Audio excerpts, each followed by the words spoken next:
نحمده ونصلي على رسوله الكريم اما بعد فاعوذ بالله من الشيطان الرجيم بسم الله الرحمن الرحيم قد سمع الله قول التي تجادلك في زوجها وتشتكي إلى الله والله يسمع تحاوركما إن الله سميع بصير صدق الله العظيم رب اشرح لي صدري ويسر لي امري واحلل عقدة من لساني يفقهوا قولي۔ سورہ مجادلہ 3 رکوعوں پر مشتمل ہے اور اس میں کل 22 آیات ہیں۔ ان 22 آیات میں سے ابتدائی 4 آیات ایک معاشرتی مسئلے سے متعلق ہیں اور بقیہ پوری 18 آیات کا تعلق مسلمانوں کی جماعتی زندگی سے۔ چونکہ عائلی نظام جو ہے وہ در حقیقت اجتماعی زندگی کا نقطہ آغاز ہے، لہذا ان صورتوں میں بھی آپ دیکھیں گے کہ مستقل 2 صورتیں بھی مسلمانوں کی عائلی زندگی سے متعلق ہیں، سورہ طلاق اور سورہ تحریم، اور اس سورہ مبارکہ میں بھی عائلی قوانین سے متعلق ایک مسئلہ ہے جو زیر بحث آیا ہے، لیکن وہ اس سورہ مبارکہ کا بہت ہی چھوٹا حصہ ہے۔ اس کا جو اکثر اور اس کا جو جزو اعظم ہے وہ مسلمانوں کی جماعتی زندگی سے متعلق ہے۔ اب جماعتی زندگی کی ایک شکل تو وہ ہوتی ہے آخری، جبکہ کسی منظم معاشرے میں باقاعدہ ایک ریاست کا ظہور ہو جائے، ریاست قائم ہو گئی ہو، تو جسے آج کل ہم کہتے ہیں دستور، اس کا کیا ہوگا، اس کے کیا اصول ہوں گے، ضوابط ہوں گے، یہ اجتماعی زندگی کی بلند ترین سطح ہے کہ اس کے بارے میں اصول طے کیے جائیں۔ اس سے پہلے ایک اجتماعی زندگی ہوتی ہے جماعتی صورت میں، کہ کسی نظریاتی معاشرے کو، کسی نظریاتی ریاست کو وجود میں لانے کے لیے ایک اجتماعی جد و جہد کی ضرورت ہے، اور وہ اجتماعی جد و جہد بغیر جماعتی شکل اختیار کیے ممکن نہیں ہے۔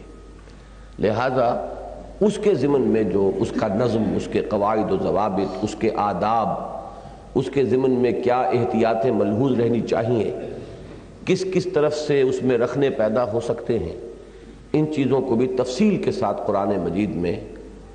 بیان کیا گیا ہے۔ اب چونکہ سورہ حدید کا جو اہم ترین مضمون تھا، اس کی آیت نمبر 25 جو اس کا کلائمیکس ہے، اس کا نقطہ عروج ہے، لَقَدْ أَرْسَلْنَا رُسُلَنَا بِالْبَيِّنَاتِ وَأَنزَلْنَا مَعَهُمُ الْكِتَابَ وَالْمِيزَانَ لِيَقُومَ النَّاسُ بِالْقِسْطِ وَأَنزَلْنَا الْحَدِيدَ فِيهِ بَأْسٌ شَدِيدٌ وَمَنَافِعُ لِلنَّاسِ وَلِيَعْلَمَ اللَّهُ مَن يَنصُرُهُ وَرُسُلَهُ بِالْغَيْبِ إِنَّ اللَّهَ قَوِيٌّ عَزِيزٌ۔ اب اس آیت کے بین السطور میں آپ دیکھ سکتے ہیں کہ ایک انقلابی جد و جہد درکار ہے کہ جو بھی ظلم ہو رہا ہو معاشرے میں، جو بھی کوئی طبقہ دوسرے طبقے کے حقوق کو غصب کر رہا ہو، کوئی کسی کے حقوق پر دسترازی کر رہا ہو، تو اس میزان عدل و قسط کو نافذ کرنے کے لیے ایک اجتماعی جد و جہد، ایک تصادم ناگزیر ہے۔ اور اس تصادم کی آخری شکل کیا ہے کہ تلوار بھی ہاتھ میں لینی پڑے، اور اس کے بغیر شاید وہ لوگ کہ جو دوسروں سے ان کے جائز حقوق غصب کر کے اور اپنے معاملے جو ہیں ان کے اندر وہ ترجیحات حاصل کیے ہوئے ہوں، تو وہ کبھی اس کے بغیر آسانی سے تیار نہیں ہوتے کہ وہ اپنے ان ترجیحی جو ان کے حقوق ہیں ان سے دستبردار ہو جائیں۔ تو اس سورہ مبارکہ میں آپ دیکھیں گے کہ مسلمانوں کی جماعتی زندگی سے متعلق بہت اہم موضوعات ہیں کہ جو زیر بحث آئے ہیں، اور اس میں بھی پیش نظر رکھیے سورہ حدید کے ساتھ اس کا ایک تعلق یوں جڑے گا کہ سورہ حدید میں بھی منافقین کا ذکر بہت نمایاں طور پر آیا ہے۔ یہ ایک ایلیمنٹ ہوتا ہے کہ جو قانونی اور ظاہری اعتبار سے تو مسلمانوں کی جماعتی زندگی کے اندر ہے، لیکن حقیقت کے اعتبار سے یہ گویا کہ مارے آستین کی حیثیت رکھتا ہے، آستین کے سانپ کی حیثیت ہے اس کی۔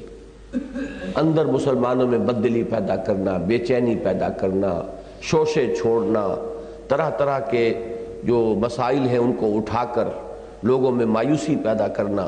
یہ کام جو ہے ان کا اندر ہی اندر جاری رہتا ہے۔ اور اس کے ضمن میں نجوہ،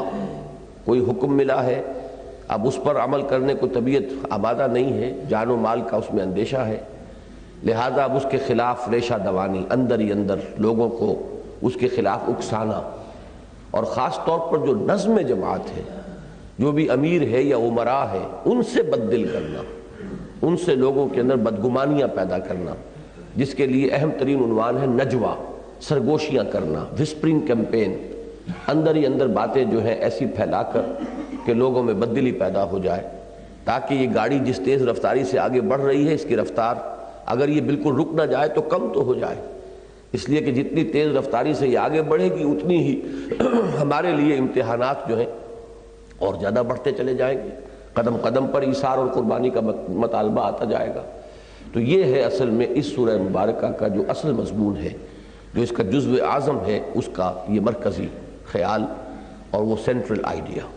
اب چلیے، زیادہ وقت نہیں ہے۔ قد سمع اللہ قول التی تجادلک فی زوجہا، اللہ نے سن لی ہے بات اس خاتون کی جو اے نبی آپ سے بحث کر رہی تھی۔ جدال کہتے ہیں ویسے تو جھگڑے کو، لیکن جدال کا لفظ جو ہے دونوں معنی میں استعمال ہوتا ہے، ایک تو یہ کہ واقعتاً ایک جھگڑنے کا انداز ہو اور اس کے اندر تکرار کا وہ رنگ ہو کہ جو کسی مخالفانہ رنگ کا حامل ہو، اور ایک یہ بھی ہوتا ہے کہ کبھی محبت کے ساتھ بھی اپنی بات منوانے کے لیے آدمی بار بار بات کہتا ہے، جیسے بچہ ضد کرتا ہے اپنی والدہ کے سامنے یا والد کے سامنے، تو یہ انداز، یا والد جو ہے بچے کو جو کسی طریقے سے کسی بات کو قبول نہ کر رہا ہو بار بار کہہ کر اور اس سے وہ بات منواتا ہے، تو اس معنی میں بھی یہ لفظ استعمال ہوا ہے۔ حضرت ابراہیم علیہ السلام نے اسی طرح اللہ تعالیٰ سے بار بار گزارش کی تھی قوم لوط کے بارے میں کہ ابھی انہیں مہلت دی جائے، ابھی ان کو پر عذاب نہ بھیجا جائے، اس کا قرآن مجید میں ذکر ہے، لیکن یہ کہ یہ دونوں معنی میں لفظ استعمال ہوتا ہے۔ حضرت خولہ ابن ثعلبہ ایک صحابیہ ہیں، ان کے شوہر نے غصے میں آ کر زہار کا معاملہ ہوتا تھا وہاں اس معاشرے کے اندر، کہ اگر کہہ دیا کہ تم میری ماں کی طرح ہو تو اب گویا کہ طلاق مغلظ ہو گئی، اب رجوع کا بھی کوئی سوال نہیں، ہمیشہ کے لیے وہ حرام ہو گئی وہ عورت، وہ بیوی جو ہے اس شوہر کے اوپر۔ تو یہ جو زہار تھا اس کا قاعدہ وہاں چلا آ رہا تھا، اور اس سے پھر کنبے اجڑ جاتے تھے غصے میں آ کر، جیسے آج کل ہمارے یہاں روز یہ مسئلے آتے رہتے ہیں کہ 3 طلاقیں کہہ دیں اور اب قصہ پاک ہو گیا، اب روتے پھر رہے کہ ہماری نیت تو یہ نہیں تھی، ہمارا ارادہ تو یہ نہیں تھا، ہم تو غصے میں کہہ گئے تھے۔ تو وہاں اس سے بھی زیادہ سخت تھا کہ آپ نے چاہے لفظ طلاق استعمال نہ کیا ہو،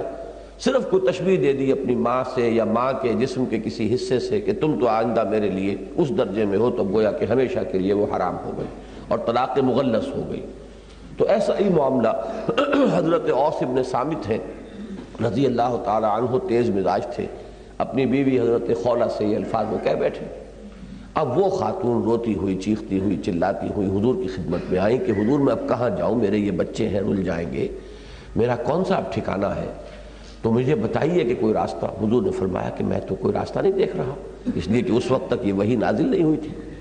اب جب تک وحی نازل نہ ہو حضور صلی اللہ علیہ وسلم اپنی طرف سے کیا فرمائیں؟ اس کے بعد اب وہ بیچاری چیخ رہی ہے، حضور اس کی خوشامد کر رہی ہے کہ حضور دیکھیے تو صحیح، اس کا یہ ارادہ نہیں تھا، وہ خواہ غصے میں کیا بیٹھا ہے۔ پھر جب دیکھتی تھی کہ حضور خاموش ہیں تو پھر اللہ سے کہتی ہے اللہ تو رحم فرما، کسی طریقے سے میرے ان بچوں کے لیے، میرے لیے کوئی صورت پیدا کر۔ تو اس کا نقشہ کھینچا ہے یہ کہ قد سمع اللہ قول التی تجادلک فی زوجہا، اللہ نے بات سن لی اس عورت کی جو اے نبی آپ سے جھگڑ رہی تھی، تکرار کر رہی تھی، بحث کر رہی تھی اپنے شوہر کے بارے میں، وتشتکی الی اللہ، اور وہ فریاد کر رہی تھی اللہ سے بھی،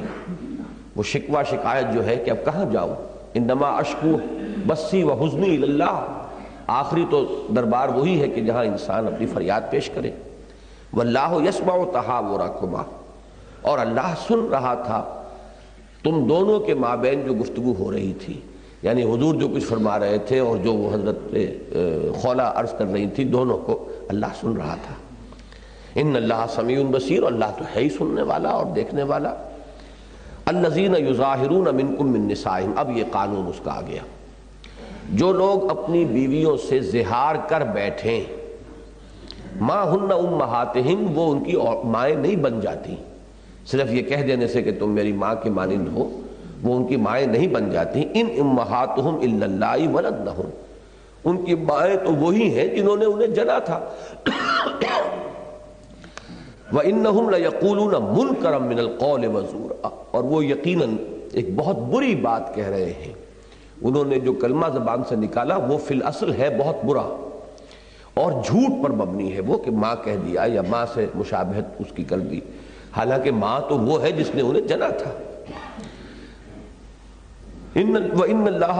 عَفُوٌّ غَفُورٌ، اور اللہ تعالیٰ یقیناً معاف فرمانے والا ہے اور مغفرت فرمانے والا ہے. کہ یہ نادانی میں جذبات کی رو میں آ کر اگر کوئی اس قسم کے الفاظ کہہ بیٹھا ہے تو اللہ معاف فرمانے والا ہے اور درگزر فرمانے والا ہے. وَالَّذِينَ يُظَاهِرُونَ مِن نِّسَائِهِمْ ثُمَّ يَعُودُونَ لِمَا قَالُوا. اب یہاں پہ ضابطہ بیان ہو رہا ہے کہ اس مخمصے سے نکلنے کی شکل کیا ہے. جو لوگ اپنی بیویوں سے زہار کر بیٹھیں پھر اعادہ کرنا چاہیں اپنے کہے کا، یعنی لوٹانا چاہیں، رجوع کرنا چاہیں، اب باز آنا چاہیں، فَتَحْرِيرُ رَقَبَةٍ مِّن قَبْلِ أَن يَتَمَاسَّا،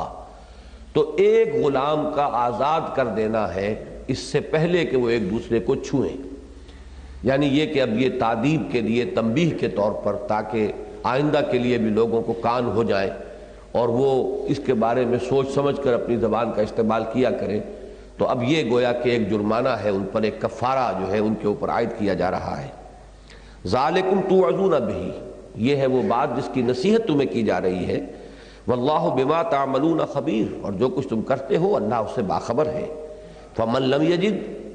جو نہ پائے، اب یہ نہ پانا دونوں شکلوں میں ہو سکتا ہے. ایک تو یہ کہ استطاعت نہیں ہے، اولین شے تو یہی ہے کہ غلام کو آزاد کیا جائے، لیکن یہ کہ استطاعت نہیں ہے، پیسہ نہیں ہے اتنا، یا یہ ہے کہ جیسے آج کل کا زمانہ ہے کہ غلامی کا دور ختم ہو چکا، غلام تو نہیں ہے،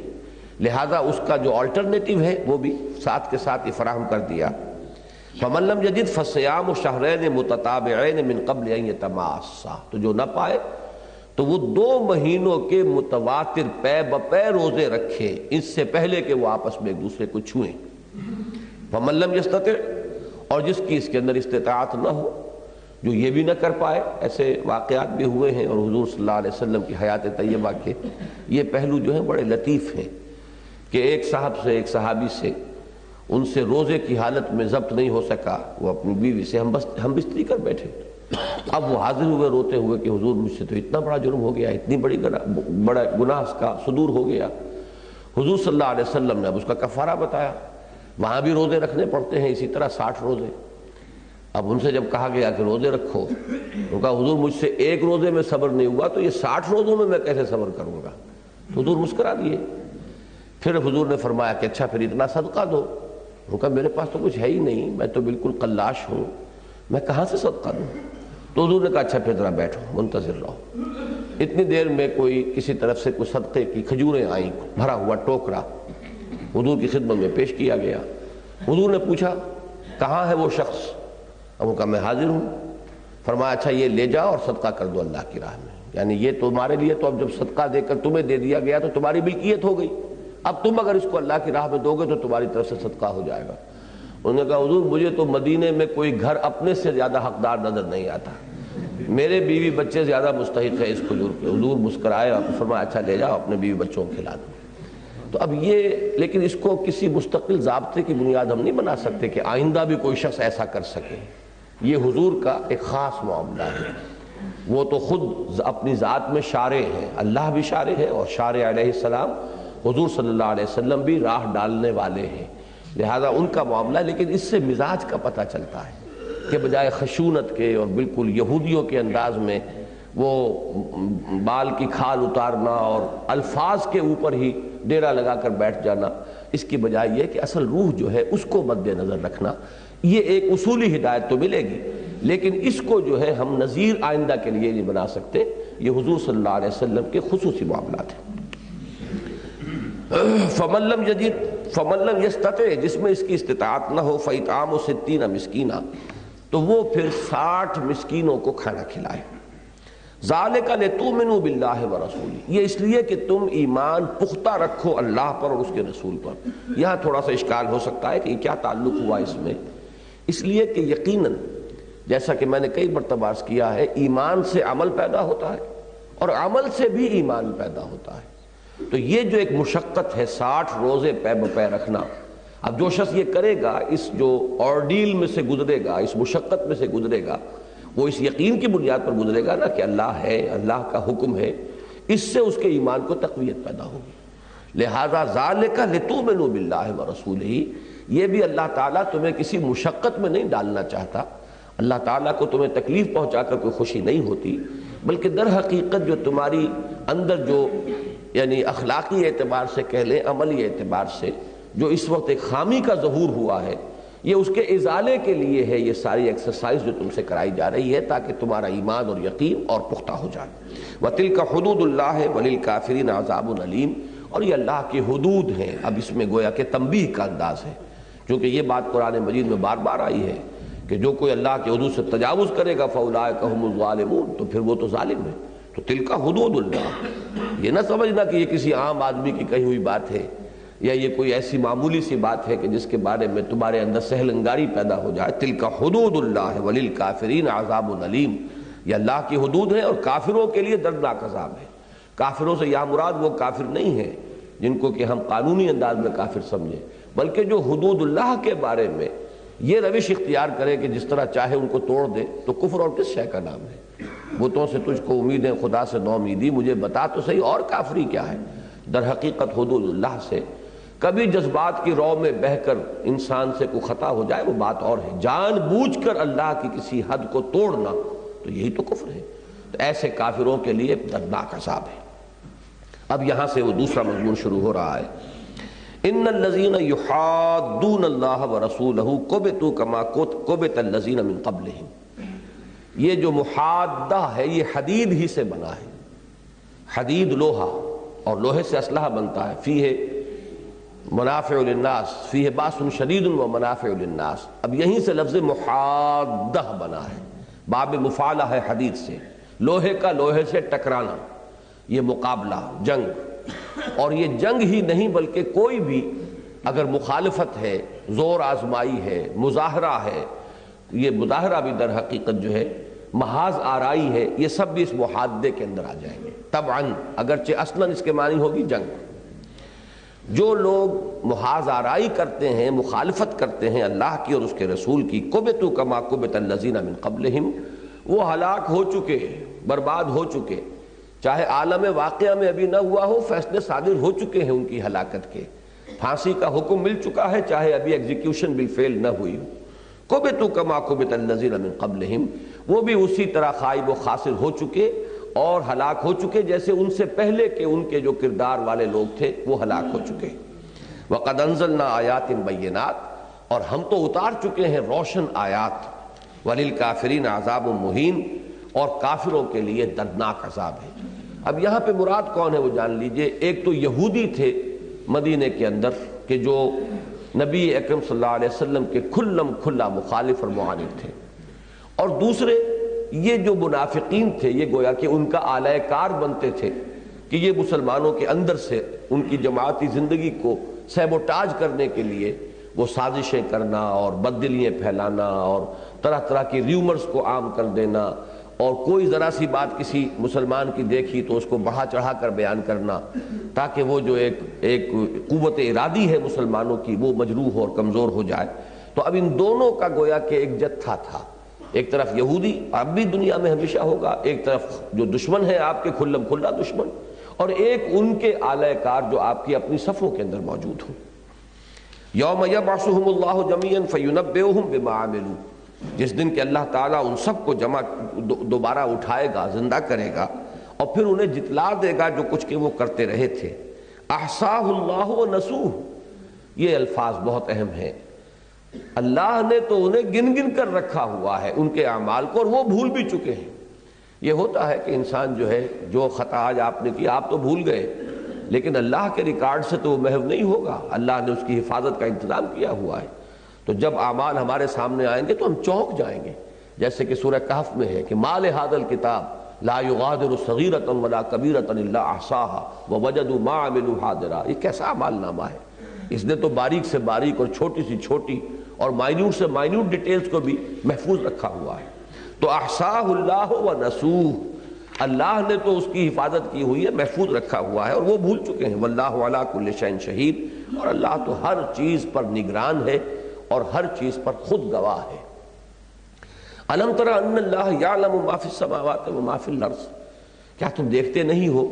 کہ اللہ تعالیٰ جانتا ہے جو کچھ کے آسمانوں میں ہے اور جو کچھ کے زمین میں ہے۔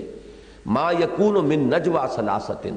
اب یہ جو در حقیقت تمہید تھی یہ نجوا کے خلاف۔ نجوا کیا ہے؟ سرگوشی کرنا، وسپرنگ کیمپین، جا کر علیحدہ گوشوں میں بیٹھ کر بات چیت کرنا، جماعتی نظم کو انڈرمائن کرنے کی، سیبوٹاج کرنے کی کوشش کرنا، بددلی پیدا کرنا، بدگمانیاں پیدا کرنا۔ ما یکون من نجوا ثلاثۃ، نہیں ہوتا نجوا تین افراد کا، الا هو رابعهم، مگر یہ کہ اللہ چوتھا موجود ہوتا ہے، جیسے کہ ہم سورہ حدید میں پڑھ چکے، وَهُوَ مَعَكُمْ أَيْنَمَا كُنْتُمْ، تم جہاں کہیں بھی ہوتے ہو اللہ تمہارے ساتھ ہوتا ہے۔ تو اب اس کی شرح کر دی گئی نجوا کے لیے کہ شاید یہ سمجھتے ہیں کہ اللہ ان کے ساتھ نہیں ہے اور اللہ واقف نہیں ہے، اللہ جانتا نہیں ہے، دیکھ نہیں رہا ہے، سن نہیں رہا ہے، حالانکہ جہاں تین افراد نجوا کریں گے چوتھا اللہ ہوگا۔ وَلَا خَمْسَةٍ إِلَّا هُوَ سَادِسُهُمْ، اور کوئی پانچ افراد ایسے نہیں ہو سکتے کہ جو سرگوشیاں کر رہے ہو مگر یہ کہ اللہ چھٹا موجود ہے۔ وَلَا أَدْنَىٰ مِنْ ذَلِكَ، اب تین سے کم میں دو ہیں، اب ظاہر بات ہے کہ دو سے کم کا تو نجوا ہو ہی نہیں سکتا،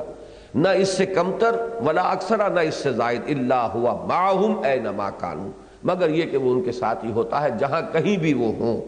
ثم ینبئہم بما عملوا یوم القیامہ، پھر جتلا دے گا اللہ تعالیٰ انہیں جو کچھ کہ انہوں نے کیا تھا قیامت کے دن۔ ان اللہ بکل شیء علیم، یقیناً اللہ تعالیٰ ہر چیز کا علم رکھنے والا ہے۔ الم تر الی الذین نہوا عن النجوی، کیا دیکھتے نہیں ان لوگوں کی حال کو، ان لوگوں کی حالت کو، ان کے حال کو کہ جنہیں نجوا سے روکا گیا تھا۔ یہ سورہ نساء کے اندر وہ آیت موجود ہے کہ لوگوں اس طرح کے نجوا سے بچو، اس لیے کہ یہ نجوا جو ہے یہ در حقیقت مسلمانوں کی اجتماعی زندگی کے لیے بہت مضر ہے۔ ثم یعودون لما نہوا عنہ، پھر بھی وہ جس چیز سے ان کو روکا گیا تھا اس کا اعادہ کر رہے ہیں، پوری ڈھٹائی کے ساتھ اپنی اس روش کے اندر وہ آگے بڑھتے چلے جا رہے ہیں۔ وَيَتَنَاجَوْنَ بِالْإِثْمِ وَالْعُدْوَانِ وَمَعْصِيَةِ الرَّسُولِ، اور ان کا یہ جو نجوا ہوتا ہے، یہ سرگوشیاں ہوتی ہیں، یہ گناہ کے لیے، زیادتی کے لیے اور رسول کی معصیت اور نافرمانی کے لیے۔ رسول یہاں پر یوں جان لیجئے کہ صرف رسول نہیں ہے بلکہ مسلمانوں کے امیر بھی ہیں، وہی میدان جنگ میں سپہ سالار بھی ہیں، تو رسول ہونے کی حیثیت تو ان کی ہے اللہ کا پیغام پہنچانا، لیکن اس کے ساتھ ہی چونکہ وہ حضور صلی اللہ علیہ وسلم کی امتیازی شان یہ ہے کہ آپ صرف مبلغ نہیں تھے بلکہ آپ کے ذمہ یہ بھی تھا کہ دین کو بالفعل غالب کریں، لِيُظْهِرَهُ عَلَى الدِّينِ كُلِّهِ، لہذا اس کے لیے اجتماعی جد و جہد فرما رہے ہیں۔ اس اجتماعی جد و جہد میں کون ہے مسلمانوں کے امیر، صاحب امر، کون ہے ان کے سپہ سالار جبکہ وہ میدان جنگ میں ہو؟ تو یہ جملہ حیثیتیں حضور کی ذات میں جمع ہیں، لہذا جب اس قسم کی آیات قرآن میں آئیں گی تو ہم رسول کی حیثیت جو بحیثیت رسول ہے اسے جدا رکھتے ہوئے جو آپ کی حیثیت بحیثیت امیر ہے اس کو سامنے رکھ کر اپنی جو جماعتی زندگی ہے اس کے ضمن میں ہدایت اور رہنمائی اخذ کریں گے۔ وَإِذَا جَاءُوكَ حَيَّوْكَ بِمَا لَمْ يُحَيِّكَ بِهِ اللَّهُ وَيَقُولُونَ فِي أَنفُسِهِمْ لَوْلَا يُعَذِّبُنَا اللَّهُ بِمَا نَقُولُ،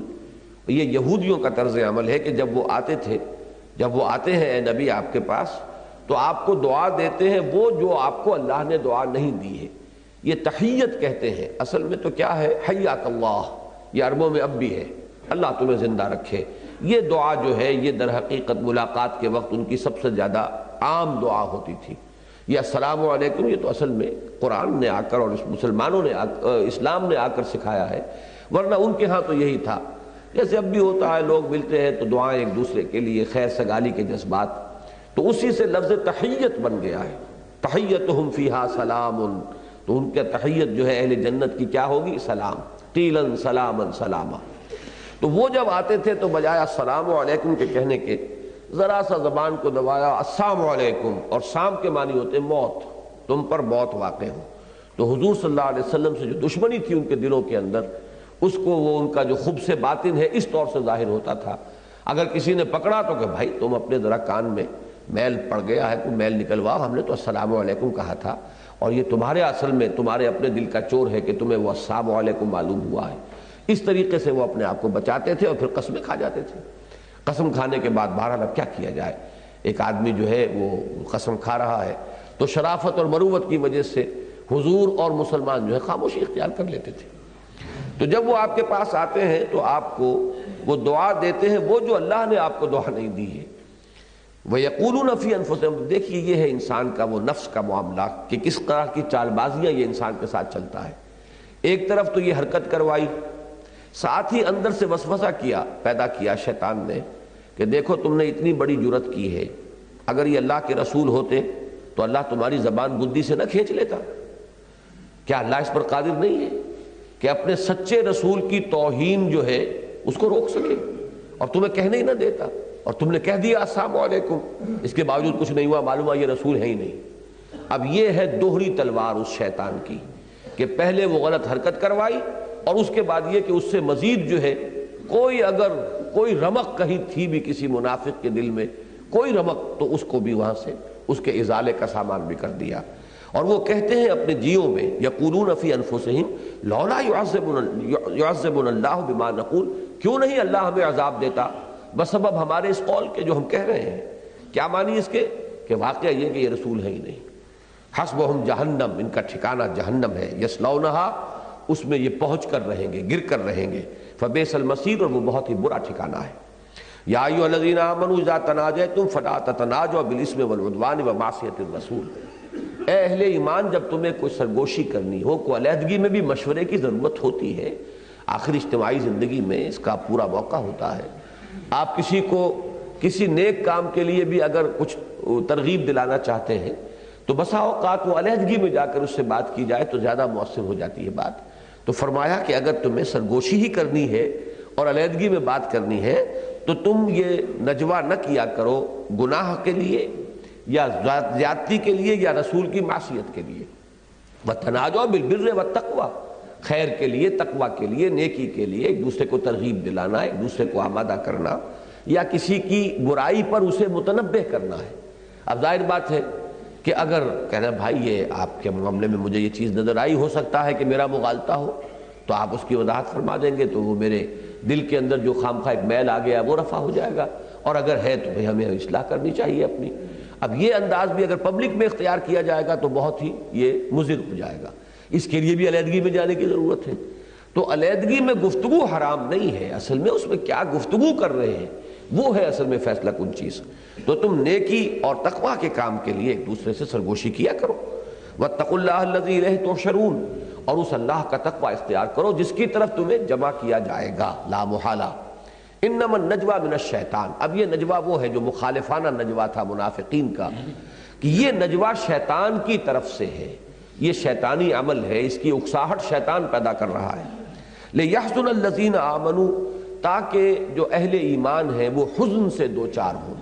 اب اس کا ایک اثر پڑتا ہے اس جماعتی زندگی کے اوپر، بددلی، افسردگی۔ اب کسی نے کہہ دیا کسی کے بارے میں، خاص طور پہ امیر کے بارے میں کہہ دیا، اب یہ کہ آدمی جو ہے ہر وقت اتنا چوکس چوکنا بھی نہیں ہوتا کہ فوراً جائے اور کہے اور اس کی پوری تحقیق کرے، تحقیق میں تاخیر ہو گئی ہے۔ اس پورے عرصے کے اندر اس بات نے دل کے اندر کچھ نہ کچھ اثرات پیدا کر دی، کچھ نہ کچھ میل آئی گیا۔ اب یہ چیزیں جو ہے اس کے اثرات جماعتی زندگی میں فرسٹریشن اور بددلی، ڈس اپوائنٹمنٹ، ڈس ایلیوژن، یہ مختلف الفاظ جو استعمال ہوتے ہیں جماعتی زندگی کے اندر، سب سے زیادہ جو ہے تعطل پیدا کرنے والی یہ اشیاء ہیں۔ تو شیطان جو ہے وہ تو چاہتا ہے کہ جو اہل ایمان ہے وہ حزن سے دوچار ہو جائیں۔ وَلَيْسَ بِضَارِّهِمْ شَيْئًا، اب دیکھیے یہاں جو بات کہی ہے بڑی یہ الفاظ پر غور کرنے کی ضرورت ہے، اور وہ انہیں کوئی بھی ضرر نہیں پہنچا سکتا الا باذن اللہ، مگر اللہ کے اذن سے، اللہ کی اجازت سے۔ نتیجے کے اعتبار سے تو کوئی خرابی پیدا نہیں ہوگی الا یہ کہ اللہ ہی مسلمانوں کو کسی فتنے میں مبتلا کرنے کا فیصلہ کر چکا ہو، شیطان کے ہاتھ میں اختیار نہیں ہے۔ لیکن اس کی نفی نہیں کی کہ حزن تھوڑا بہت ہو جاتا ہے، کوئی نہ کوئی وقتی طور پر افسردگی جو ہے مسلمانوں پر وہ طاری ہو جاتی ہے، لیکن ضرر کا کہ بالفعل کسی نقصان کا ہو جانا یہ تو بغیر اللہ کے اذن کے ممکن ہی نہیں ہے، شیطان لاکھ زور لگا لے۔ تو اب اس میں دونوں باتیں آ گئیں کہ ایک حقیقت کا اعتراف بھی، دوسری طرف مسلمانوں کو ری ایشورنس بھی دے دی گئی کہ یہ بہرحال تم مطمئن رہو کہ شیطان کتنے بھی ہتھ کنڈے اپنے چلا لے اور استعمال کر لے، لیکن تمہیں کوئی مستقل نقصان وہ نہیں پہنچا سکے گا۔ وعلی اللہ فلیتوکل المؤمنون، اور اہل ایمان کو تو اللہ ہی پر توکل کرنا چاہیے۔ یا ایھا الذین آمنوا اذا قیل لکم تفسحوا فی المجالس فافسحوا یفسح اللہ لکم، اہل ایمان جب تم سے کہا جائے کہ مجالس میں، اب جیسے اجتماعات ہوتے ہیں تنظیموں کے، جماعتوں کے، تو وہاں کا مرکزی اجتماع کیا تھا؟ حضور کی محفل، حضور کی مجلس۔ اس میں کیا ہوتا تھا کہ یہ لوگ جو ہوتے تھے یہ جتھا بندی کر کے ایک جگہ بیٹھتے تھے، اور اس طرح سے آپس میں گھس کر بیٹھتے تھے کہ کوئی اور شامل نہ ہو، تاکہ یہ تبصرے کریں حضور کچھ فرما رہے ہیں اور یہ ساتھ کے ساتھ فقرے بازی کر رہے ہیں، ایک دوسرے کو اشارے کر رہے ہیں، دیکھا کیا کہہ رہے ہیں یہ کیا کتنی احمقانہ بات کہہ دی ہے معاذ اللہ۔ اب یہ جو اشارے ہوتے ہیں آنکھوں میں، اگر کوئی دوسرا مخلص مسلمان درمیان میں بیٹھا ہوا ہو تو وہ ٹوک دے گا، لہذا وہ اپنے گروپ بنا کر بیٹھتے تھے اور اس میں کسی اور کو نہیں آنے دیتے تھے۔ اس سے جو ہے وہ روکا جا رہا ہے، کھل کر بیٹھو اور لوگوں میں مل جل کر بیٹھو، علیحدہ جتھے بندی کر کے گروپنگ کر کے جو ہے مجلسوں میں مت بیٹھا کرو۔ اب اس کا حکم یہی ہو سکتا تھا کہ بھائی ذرا کھل کر بیٹھو، خام خواہ گچھے بن کر نہ بیٹھو ایک جگہ پر، اور اس سے مراد اصل میں کیا تھی کہ اس طرح کے گروپس جو ہیں وہ نہ بن جائیں اس محفل کے اندر۔ تو اے اہل ایمان جب تم سے کہا جائے کہ کھل جایا کرو محفل میں تو کھل کر بیٹھا کرو، اللہ تعالیٰ تمہارے لیے کشادگی پیدا کر دے گا۔ بڑا لطیف ہے ترغیب کا انداز۔ وَإِذَا قِيلَ انشُزُوا فَانشُزُوا يَرْفَعِ اللَّهُ الَّذِينَ آمَنُوا مِنكُمْ وَالَّذِينَ أُوتُوا الْعِلْمَ دَرَجَاتٍ، اور جب کہا جائے اٹھ جاؤ تو اٹھ جایا کرو، اللہ تعالیٰ تم میں سے جو واقعی اہل علم ہیں اور صاحب ایمان ہیں ان کے درجات بلند کرے گا۔ اب یہ بھی ہوتا ہے کہ اب اجتماع برخاست ہو گیا، جائیے، لیکن اب بیٹھے ہوئے وہاں پر ڈیرا لگا کر کچھ لوگ بیٹھے ہوئے تبصرے کر رہے ہیں، پھر اس کے خلاف آن دی اسپاٹ جو ہے ریشہ دوانی کا آغاز کرنے کے لیے وہیں پر بیٹھے ہوئے ہیں، تو اس سے بھی روکا گیا۔ جیسے اجتماع برخاست ہو گیا ہے، اجلاس اب ختم ہو گیا ہے، جب کہا جائے تو پھر اٹھ جاؤ، اپنے اپنے کاموں کے اندر لگو، کوئی حکم ملا ہے تو اب اس کی تعمیل کی فکر کرو، اب اس کے بارے میں تبصرے کرنے کے لیے اور ایک دوسرے کو دیکھیے جی اب ان کو تو کوئی تکلیف نہیں پہنچتی، تکلیف تو ہمیں پہنچتی ہے نا، یہ تو یہاں بیٹھے ہوئے ہیں، انہوں نے تو کہہ دیا نکل جاؤ فلاں مہم کے اوپر، اب یہ کہ سارا جو ہے مشقت تو ہمیں جھیلنی ہوگی، تو یہ دیکھتے ہی نہیں ہیں ہمارے مسائل ہیں، ہمارے معاملات ہیں، ہماری یہ مجبوریاں ہیں۔ اب یہ اس طرح کی باتیں وہ ہوں گی کہ جہاں ذرا پانی مرتا ہو وہاں یقیناً ان کے اثرات پیدا ہو جاتے ہیں، جہاں ذرا سی بھی کوئی کمزوری کے آثار ہیں، جیسے جراثیم انہی پر حملہ آور ہوتے ہیں جو کسی وجہ سے قوت مدافعت جن کی کمزور ہو چکی ہو، تو اندر سے کچھ لوگ ہوتے ہیں کہ جو پہلے سے کچھ کمزوری کا شکار ہو گئے ہیں، اب ان کے لیے یہ باتیں جو ہے وہ بہت ہی مؤثر ہو جاتی ہیں۔ تو فرمایا گیا جب کہا جائے کہ اٹھ جاؤ تو اٹھ جایا کرو، اللہ تعالیٰ تم میں سے جو واقعی اہل ایمان ہیں اور جو علم والے ہیں ان کے درجات بلند کرے گا۔ واللہ بما تعملون خبیر۔ اب دیکھیے یہ الفاظ کی مناسبت کیسی پیدا کی گئی، کھل کے بیٹھو اللہ کشادگی پیدا کرے گا، اٹھ جایا کرو، اب اٹھنے میں انسان بلند ہوتا ہے۔ تو اگر تم جو حکم ہے، ڈسپلن ہے جماعتی زندگی کا، اس کے اعتبار سے اٹھو گے تو یہ اس میں بھی ایک طرح کی تمہاری یعنی رفع درجات کا اہتمام ہے اللہ کی طرف سے، کہ وہ دلی آمادگی کے ساتھ جب اس حکم پر عمل کرو گے تو اللہ تمہارے مراتب بلند کرے گا۔ واللہ بما تعملون خبیر، اور جو کچھ تم کر رہے ہو اللہ اس سے باخبر ہے۔ یا ایھا الذین آمنوا اذا ناجیتم الرسول فقدموا بین یدی نجواکم صدقہ، اہل ایمان جب تم رسول صلی اللہ علیہ وسلم سے مناجات کرو، نجوا کرو، یہ خاص طور پر بات ہوتی ہے کہ حضور سے بات کرنے کے لیے مومنین مخلصین جو تھے ان کی بھی خواہش ہوتی تھی، حضور کا قرب، حضور سے گفتگو، حضور سے علیحدگی میں بات کرنا وہ اپنا خاص مسئلہ ہے، لیکن یہ کہ منافقین جو ہے خاص طور پر وہ اپنا ایک خاص روب ڈالنے کے لیے مسلمانوں پر کہ ہمیں حضور سے بڑا قرب حاصل ہے، ہم تو علیحدگی میں جا کے گفتگویں کرتے ہیں، حضور ہمیں بڑا وقت دیتے ہیں، تو اور حضور اپنی وہ مروت اور شرافت کی وجہ سے کوئی آگے آئے تو اب کیسے کہیں کہ میں آپ سے ملنے کے لیے تیار نہیں، اس سے وہ لوگ ناجائز فائدہ اٹھاتے تھے۔ تو یہاں ایک پابندی لگائی گئی ہے، عام جماعتی زندگی میں بھی اس کی ضرورت ہوتی ہے کہ جو لوگ ذمہ دار ہیں، جن کے پاس ذمہ داری کا بوجھ جن کے کندھوں پر ہے، ان کا وقت جو ہے وہ قیمتی ہوتا ہے، اور اس کو ہر شخص جو ہے وہ ہر وقت ملنے کی خواہش کے اندر اور اپنے چھوٹے چھوٹے معاملات ملا کر ان سے بیان کرنے میں اگر استعمال کرنا شروع کر دے تو ضعف جو ہے وہ جماعتی زندگی کو پہنچے گا، کہ کوئی اہم تر کام جو جماعتی زندگی کا تھا وہ رہ جائے گا۔ اور پھر یہ کہ اس میں موقع ملتا ہے دوسروں کو بھی کہ جو خاص طور پر کسی غلط ارادے سے اس طرح کی شرافت اور مروت سے فائدہ اٹھانا چاہیں۔ تو اللہ تعالیٰ نے کہ اہتمام فرمایا کہ حکم دے دیا کہ جب بھی ہمارے رسول سے کسی کو علیحدگی میں کوئی بات کرنی ہو تو پہلے کو صدقہ کریں، اور یہ مال ہی جان تھی ان منافقین کی. اصل میں یہ راستہ ان کے راستے میں یہ روڑا رکھ دیا گیا، بھاری پتھر، کہ حضور سے ملاقات کرنی ہے، علیحدگی میں گفتگو کرنی ہے تو پہلے کچھ اللہ کی راہ میں صدقہ دے کر آؤ. تو وہ تو اس سے بعد آ گئے، اس لیے کہ یہ قیمت اس کی دینے کے لیے وہ تیار نہیں تھے. اس کے بعد چونکہ یہ ایک عارضی طور پر وقتی جو ایک مسئلہ تھا اس کے حل کا حکم تھا، تو جلد ہی اس کی پھر منسوخی کا بھی اعلان ہو گیا. اگرچہ تعین کے ساتھ ہم نہیں کہہ سکتے، لیکن یہ مقام بھی قرآن مجید کا ایسا ہے جس میں ناسخ و منسوخ آیات دونوں ساتھ کی ساتھ موجود ہیں. پہلے صدقے کا حکم آیا کہ اے اہل ایمان، جب تم رسول سے علیحدگی میں کوئی بات کرنا چاہو فقدموا بین یدی نجواکم صدقہ، تو اپنے رسول کے ساتھ علیحدہ گفتگو سے پہلے کچھ تقدیم کرو، یعنی آگے کچھ بھیجو صدقے کے طور پر، اس سے مقدم کر دو صدقے کو، پہلے صدقہ دو. ذالک خیر لکم واطہر، یہ تمہارے لیے بہتر بھی ہے، زیادہ پاکیزگی کا حامل بھی ہے. فإن لم تجدوا فإن اللہ غفور رحیم. اس میں اندیشہ تھا کہ بیچارہ کوئی مسلمان مفلس ہے اور اس کے پاس پیسہ نہیں ہے، وہ صدقہ نہیں کر سکتا. تو یہ نہیں ہے کہ اس میں کوئی ایکسیپشن ہی نہیں ہے، کسی کے پاس نہیں ہے تو ٹھیک ہے، اللہ تعالیٰ غفور اور رحیم ہے. اشفقتم ان تقدموا، یہ ہے اب ناسخ آیت، اس حکم کو منسوخ کرنے والی آیت. پہلی آیت منسوخ ہے، یہ ناسخ ہے. اشفقتم ان تقدموا بین یدی نجواکم صدقات، کیا تم گھبرا گئے، ڈر گئے اس سے کہ تم اپنے حضور صلی اللہ علیہ وسلم سے علیحدگی میں گفتگو کرنے سے پہلے صدقہ دو. فإذ لم تفعلوا، تو جب تم نے یہ نہیں کیا، اور اس میں اشارہ ہے بڑا لطیف منافقین کی طرف ہے کہ وہ در حقیقت انہی کو وارڈ آف کرنا تھا، انہی کو اس سے ہٹانا تھا، اور انہیں جو ہے وہ مال انتہائی محبوب ہے، لہذا ان کے لیے یہ تدبیر جو ہے مؤثر ہو چکی ہے. تو جب تم نے یہ نہیں کیا وَتَابَ اللَّهُ عَلَيْكُمْ، اور اللہ تعالیٰ نے بھی تم پر عنایت اور شفقت کی نظر فرمائی، اور اللہ تعالیٰ اپنی رحم کے ساتھ، رحمت کے ساتھ تمہاری طرف متوجہ ہو گیا. فَأَقِيمُوا الصَّلَاةَ وَآتُوا الزَّكَاةَ وَأَطِيعُوا اللَّهَ وَرَسُولَهُ. اب یہاں گویا کہ یہ محذوف ہے کہ اب وہ حکم جو ہے باقی نہیں رہا،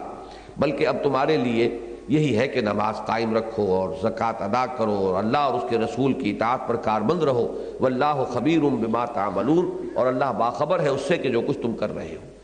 اب اذان دے دی جائے. اعوذ باللہ من الشیطان الرجیم، بسم اللہ الرحمن الرحیم. اب تک جو گفتگو ہو رہی تھی اس میں تو ایک گٹھ جوڑ کا تذکرہ تھا کہ جو یہودیوں اور جو منافقین تھے ان کے مابین تھا. اب بقیہ جو حصہ ہے، جو آخری رکوع ہے، اس میں ایکسکلوسیولی بالکل علیحدگی کے ساتھ اور خاص طور پر منافقین کا ذکر ہے،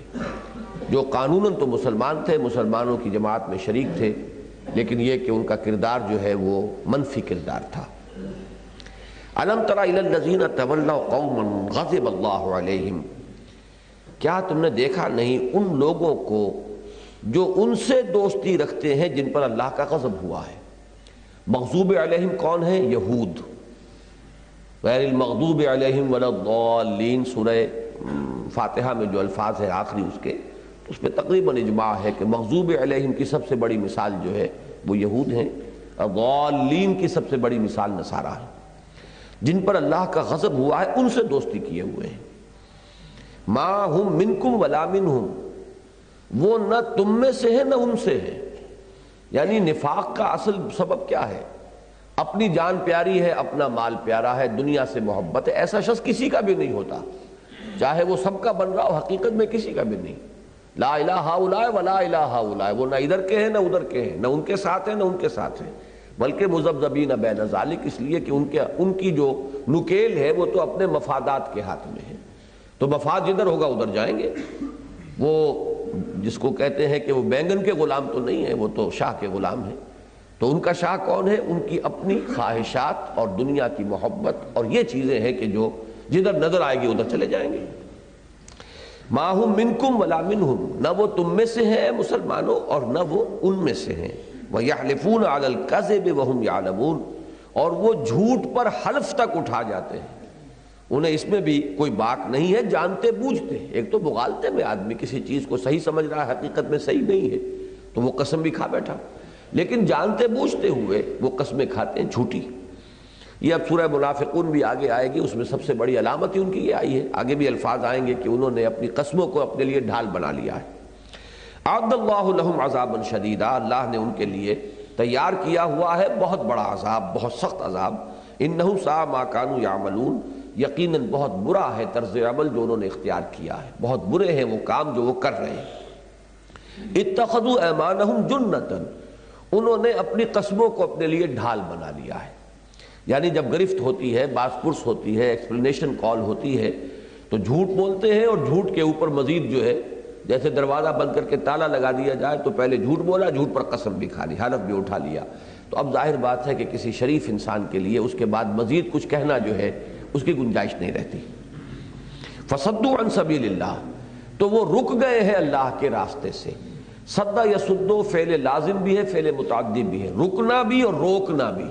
اور یہ دونوں الفاظ یہاں پر دونوں مفہوم مراد ہیں۔ خود بھی اللہ کے راستے سے رکے، دوسروں کو بھی روکنے کی کوشش کر رہے ہیں۔ فلہم عذاب مہین، تو ان کے لیے بہت اہانت آمیز عذاب ہے،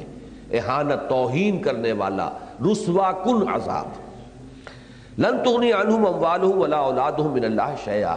نہیں بچا سکیں گے انہیں نہ ان کے مال نہ ان کی اولادیں اللہ سے کچھ بھی۔ یعنی جب اللہ کی طرف سے پکڑ ہوگی، ابھی دنیا میں تو قسمیں کھا کے چھوٹ جاتے ہیں، لیکن اللہ کی پکڑ سے انہیں کوئی چیز نہیں بچا سکے گی، نہ ان کے مال کام آئیں گے، نہ ان کے جو اولاد ہے وہ ان کو وہاں پر ڈھال بن کر بچا سکے گی عذاب خداوندی سے۔ اولئک اصحاب النار ہم فیہا خالدون، یہ آگ والے ہیں اور اس میں ہمیشہ ہمیش رہیں گے۔ یوم یبعثہم اللہ جمیعا، اب یہ ایک بہت لطیف بات ہے جو آ رہی ہے کہ جو کسی چیز کا عادی ہو گیا ہو تو وہ تو ہر وقت وہ بات غیر اختیاری غیر ارادی طور پر بھی اس سے صادر ہو جاتی ہے۔ تو فرمایا جس دن کہ اللہ تعالیٰ انہیں سب کو جمع کرے گا اور کھڑا کرے گا اور اٹھا دے گا بعث بعد الموت کے بعد ان سب کو، فَيَحْلِفُونَ لَهُ كَمَا يَحْلِفُونَ لَكُمْ، تو وہ اللہ کے سامنے بھی جھوٹی قسم کھائیں گے جیسے کہ تمہارے سامنے کھاتے ہیں، اس لیے کہ عادت جو پڑ گئی، انہیں یہ احساس نہیں ہوگا کہ اب ہم کہاں کھڑے ہیں۔ جیسے محمد الرسول اللہ صلی اللہ علیہ وسلم کی باس پرس سے جھوٹی قسمیں کھا کھا کر بچتے رہے، تو اب ان کی یہ عادت اتنی پختہ ہو چکی ہے کہ یحلفون لہ کما یحلفون لکم، تو اس کی اللہ سے بھی، اللہ کے سامنے بھی جھوٹی قسمیں کھائیں گے جیسے کہ یہ تمہارے سامنے کھاتے ہیں۔ وَيَحْسَبُونَ أَنَّهُمْ عَلَىٰ شَيْءٍ، اور سمجھیں گے کہ ان کا کوئی موقف ہے، کسی جگہ کھڑے ہونے کا کوئی ٹھکانہ ہے ان کا۔ الا انہم هم الکاذبون، آگاہ ہو جاؤ کہ وہ جھوٹے، ان کے لیے کوئی موقف نہیں، لا مقام لکم، کوئی تمہارے لیے اب یہاں پر مقام نہیں ہے، کہیں کھڑے ہونے کی گنجائش نہیں ہے۔ استحوذ علیہم الشیطان، شیطان نے ان پر شیطان چھا چکا ہے، شیطان نے ان پر تسلط حاصل کر لیا ہے، ان کے اعصاب پر، ان کی سوچ پر، ان کے نقطہ نظر پر، ان کا جو ویلیو سٹرکچر ہے کہ کون سی چیز قیمتی ہے کون سی چیز کم قیمتی ہے، ان تمام چیزوں کو ایک خاص رخ پر ڈال دیا شیطان نے۔ تو استحوذ علیہم الشیطان فانساہم ذکر اللہ، شیطان نے ان کے اوپر جو ہے وہ اس طرح چھا گیا ہے اور تسلط اس نے حاصل کر لیا ہے کہ اللہ کی یاد سے انہیں غافل کر دیا ہے۔ اب یہاں پر وہ لفظ ذہن میں لے آئیے، الم یأن للذین آمنوا ان تخشع قلوبہم لذکر اللہ وما نزل من الحق، اور یہی سورہ منافقون میں آپ دیکھیں گے کہ نفاق سے بچنے کی شکل کیا ہے؟ اللہ کا ذکر۔ اہل ایمان تمہیں غافل نہ کر پائیں کوئی بھی دنیاوی مصروفیات، لا تلہکم اموالکم ولا اولادکم عن ذکر اللہ ومن یفعل ذلک فاولئک هم الخاسرون، اللہ یاد رہے، دل میں استحضار ہو تو پھر شیطان کو جو ہے آپ کے اوپر حملہ کرنے کا موقع نہیں ملتا۔ لیکن یہ کہ اگر ذکر سے یہ قلب خالی ہو جائے، لیکن ذکر کا مطلب کیا ہے؟ استحضار اللہ فی القلب، یہ نہیں کہ زبان تو چل رہی ہے لیکن دل میں کچھ اور ہی خیالات آ رہے ہیں، چکی وہاں کوئی اور ہی چل رہی ہے، تو یہ ذکر نہیں ہے، یہ بظاہر ذکر ہے، حقیقتاً ذکر نہیں۔ وہ ذکر اصل میں وہی ہے کہ جس سے کہ واقعتاً دل میں بھی استحضار ہو گیا ہو اللہ کا، تو وہ ہے کہ جب دل میں اللہ ہوگا تو شیطان نہیں گھس سکتا، اس کا یہاں پر کوئی وار کارگر نہیں ہو سکتا۔ جیسے کہ حدیث میں آتا ہے کہ جب تک انسان ذکر کرتا ہے اور ذکر کے اندر ہے اور اللہ کی یاد اس کے دل میں ہے، شیطان دور رہتا ہے۔ جب دل غافل دیکھتا ہے وہ تو وہ تھوتنی اپنی لگا کر، یہ اصل میں سور کے منہ کے لیے یہ لفظ استعمال ہوتا ہے، جیسے اس کی تھوتنی ہوتی ہے ویسے ہی شیطان جو ہے اپنی تھوتنی جو ہے وہ دل پر آ کر ٹکا دیتا، پھونکے مارنی شروع کر دیتا۔ تو اس سے بچنے کا راستہ کیا ہے؟ ذکر اللہ، فانساہم ذکر اللہ، اولئک حزب الشیطان، یہ شیطان کی پارٹی ہیں، یہ اس کی جماعت ہے۔ الا ان حزب الشیطان هم الخاسرون، آگاہ ہو جاؤ کہ شیطان کی پارٹی ہی کے لیے خسارہ ہے، ناکامی ہے، بربادی ہے، تباہی ہے۔ اگرچہ یہ کہ اس وقت انہیں یہ نظر آ رہا ہے کہ ہمارے ہتھ کنڈے جو ہے کامیاب ہو رہے ہیں، ہم بچ گئے، ہم جھوٹ بول کر بچ آئے، ہماری کوئی سرزنش نہیں ہوئی، ہم نے قسم کھا لی، لیکن یہ کہ یہ چیزیں جو اس وقت انہیں اپنی کامیابیاں نظر آ رہی ہیں، حقیقت میں یہی ان کی تباہی اور بربادی کا اصل سامان ہے۔ اب یہ جو حزب الشیطان کا لفظ آیا ہے تو یہ صورت اس اعتبار سے قرآن مجید میں منفرد ہے۔ ویسے تو حزب اللہ کا لفظ سورہ مائدہ میں بھی آیا ہے، لیکن وہاں تقابل موجود نہیں ہے، حزب الشیطان کا لفظ وہاں نہیں آیا۔ یہ مقام اس اعتبار سے بہت اہم ہے، حزب اللہ، حزب الشیطان، ان دونوں کا جس کو سائملٹینیس کنٹراسٹ کہتے ہیں، فوری تقابل، دونوں کو آمنے سامنے لا کر ان کے فرق اور تفاوت کو واضح کر دیا جائے۔ تو یہاں اولئک حزب الشیطان الا ان حزب الشیطان هم الخاسرون۔ اب آ رہا ہے حزب اللہ کون ہے، اللہ کی پارٹی کون سی ہے۔ اللہ کی پارٹی کے ضمن میں ایک بات تو پہلے آ چکی ہے، خلوص اور اخلاص کے ساتھ جماعتی نظم کی وہ پابندی کریں، اللہ کے رسول کی اطاعت کریں، جو بھی انہوں نے نظم قائم کیا ہے اب ختم نبوت کے بعد، جو بھی جس کے ہاتھ میں ہاتھ دیا ہے یا جس کو اپنا امیر تسلیم کیا ہے یا جو اس نظم جماعت کے تحت ان کا امیر بنایا گیا ہے، ان کے ساتھ بھی وہ معاملہ کریں، نجوہ ان کے خلاف نہ کریں، ان کے ساتھ جو ہے وہ خلوص اور اخلاص کا ایک رشتہ جو ہے وہ دل میں برقرار رکھیں۔ دوسری بات اہم ترین جو ہے اب آ رہی ہے کہ ان کی دلی محبتیں جو ہے وہ اپنے مقصد کے تابع ہو گئی ہیں۔ دلی محبت جو ہے یا تو ہوتی ہے طبعی طور پر والدین کو اولاد سے محبت ہے، اولاد کو بھی کچھ محبت والدین سے ہوتی ہے یا حمیت ہوتی ہے ان کی، اسی طریقے سے بیوی کو شوہر سے ہے، شوہر کو بیوی سے، یہ طبعی محبتیں ہیں، وطن سے ہے، قوم سے ہے، قبیلے سے، طبعی محبتیں ہیں، یہ ان کی نفی کبھی بھی اسلام نے نہیں کی، بلکہ یہ کہ ان کو ایک حد میں رکھنا ہے۔ البتہ جو پارٹی حزب اللہ ہے اس کا کرائیٹیرین یہ ہوگا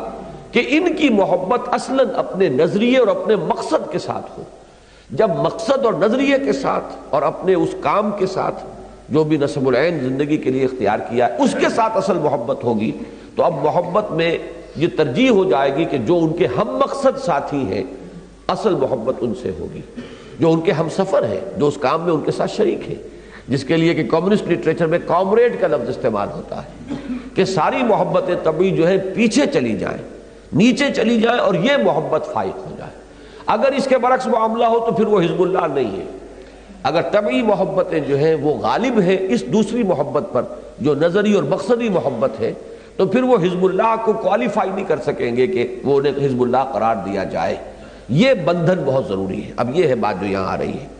ان الذین یحادون اللہ ورسولہ اولئک فی الاذلین، یقیناً وہ لوگ کہ جو مخالفت میں کمر کس چکے ہیں اور مظاہرہ کر رہے ہیں، آپس میں گٹھ جوڑ کر چکے ہیں اللہ کے اور اس کے رسول کے خلاف، وہی ہے جو سب سے زیادہ ذلیل ہو کر رہیں گے، آخر کار خائب و خاسر وہی ہوں گے۔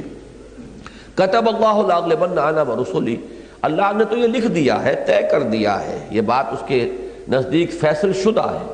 کہ بالآخر تو میں اور میرے رسول ہی غالب آ کر رہیں گے۔ یہ خاص قرآن مجید کی حکمت کا ایک اہم موضوع ہے کہ رسول کبھی مغلوب نہیں ہو سکتا۔ عارضی طور پر کوئی ایسی بات ہو جائے دوسری بات ہے، جیسے غزوہ احد میں ہو گیا یا کوئی معاملہ ایسا، لیکن یہ کہ بالآخر رسول لازماً غالب آتے ہیں اور ہمیشہ آتے رہے ہیں، یہاں تک کہ پوری قومیں ہلاک کر دی گئیں، لیکن رسولوں کو اللہ تعالیٰ نے کامیاب فرمایا۔ نبیوں کے ساتھ یہ ضمانت نہیں ہے، نبی وہ شہید بھی کر دیے گئے، حضرت یحییٰ علیہ السلام نبی تھے، حضرت عیسیٰ رسول تھے، حضرت عیسیٰ کو تو اللہ نے ایسے بچایا ہے کہ فرشتے انہیں لے گئے اٹھا کر، لیکن یہ ہے کہ حضرت یحییٰ ان کو باقاعدہ شہید کر دیا گیا اور اس کے راستے میں کوئی معجزانہ رکاوٹ نہیں آئی۔ ان اللہ قوی عزیز، یقیناً اللہ تعالیٰ قوت والا ہے اور زبردست ہے، اس کا ہی اقتدار جو ہے وہ آخری ہے، فیصلہ کن ہے۔ لا تجد قوما یؤمنون باللہ والیوم الآخر، تم نہ پاؤ گے ان لوگوں کو جو واقعتاً ایمان رکھتے ہو اللہ پر اور یوم آخر پر، یوادون من حاد اللہ، اب یہاں پر مودت سے یہ یوادون بنا ہے، ودہ یودو محبت کرنا، اور وہ حدید سے میں نے کہا تھا حدد سے وہ محادہ بنا ہے، یہ دونوں الفاظ جو ہیں ایک دوسرے کے سامنے لے آئے گئے، اس لیے کہ دنیا میں مودت ہی ہوتی ہے کہ جو لوگوں کو جمع رکھتی ہے، ان کو اکٹھا رکھتی ہے، تو ایک حزب اللہ کے اندر بھی ایک مودت درکار ہے۔ اگر ان کی وہ مودت جو ہے وہ اپنے دائرے سے نکل کر اللہ کے دشمنوں کے ساتھ بھی ہو گئی تو پھر ان کی اپنی جمعیت جو ہے وہ کمزور ہو گئی، پھر ان کا اپنی اجتماعی زندگی جو ہے اس میں ذوق پیدا ہو گیا۔ تم نہیں پاؤ گے ان لوگوں کو جو اللہ اور اس کے رسول پر ایمان رکھتے ہو کہ وہ محبت کرتے ہیں ان سے جو اللہ کے مخالف ہیں، اللہ کے دشمن ہیں۔ اعداء اللہ و اعداء رسولہ و اعداء دینہ، ان کے ساتھ وہ محبت نہیں کر سکتے۔ من حاد اللہ و رسولہ ولو کانوا آباءہم، خواہ وہ ان کے باپ ہوں، او ابناہم یا ان کے بیٹے ہوں، او اخوانہم یا ان کے بھائی ہوں، او عشیرتہم یا ان کے رشتہ دار ہوں۔ ان تمام طبعی رشتوں پر اگر یہ رشتہ غالب نہیں آیا تو پھر اس کا مطلب یہ ہے کہ وہ تقاضا جو ہے، وہ کوالیفیکیشن جو ہے، پری کوالیفیکیشن ٹینڈر جیسے ہوا کرتا ہے کہ آپ کو معلوم ہے کہ کوئی ٹینڈر ہے تو پہلے یہ شرطیں پوری ہونی چاہیے۔ اگر آپ چاہتے ہیں کہ آپ کو حزب اللہ قرار دیا جائے، اللہ مانے کہ ہاں یہ میری پارٹی ہے، تو یہ اس کے لیے پری کوالیفیکیشن جو ہے یہ لازم ہے کہ اپنی محبتوں کا انسان جائزہ لے کہ آیا واقعتاً وہ اس بنیاد پر اثر نو استوار ہو گئی ہے یا نہیں ہوئی ہے۔ اگر وہی پرانے ڈھانچے چلے آ رہے ہیں، وہی پرانے معیارات ہیں، انہی کی بنیاد پر وہ ساری دلی محبتیں اور تعلقات چل رہے ہیں، تو اس کا مطلب یہ کہ پری کوالیفیکیشن جو ہے وہ ابھی نہیں ہوئی، تم حزب اللہ کا لفظ جو ہے اس کے لیے کوالیفائڈ نہیں۔ تو اب یہاں یہ ترغیب کا انداز ہے، تم نہیں پاؤ گے کسی صاحب ایمان کو کہ وہ محبت کرتا ہو اس شخص سے کہ جو دشمن ہو اللہ کا اور اس کے رسول کا، چاہے وہ باپ ہو، چاہے وہ بیٹا ہو، چاہے وہ بھائی ہو اور چاہے وہ رشتہ دار ہو۔ اولئک کتب فی قلوبہم الایمان وایدہم بروح منہ، یہاں یہ منفی انداز میں بات آئی ہے، اور مثبت انداز میں کہ تمہارا دوست انما ولیکم اللہ ورسولہ والذین آمنوا الذین،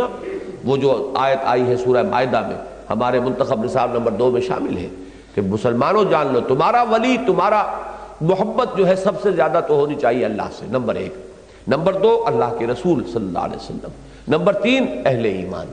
اس کے بعد جو محبتیں ہوں گی۔ اگر یہ ترتیب نہیں رہتی ہے تو پھر یہ ہے کہ وہ، جیسا کہ میں پھر دہرا رہا ہوں الفاظ، کہ گویا کہ پہلی شرط ہی تم نے پوری نہیں کی ہے ابھی حزب اللہ میں شمولیت کی۔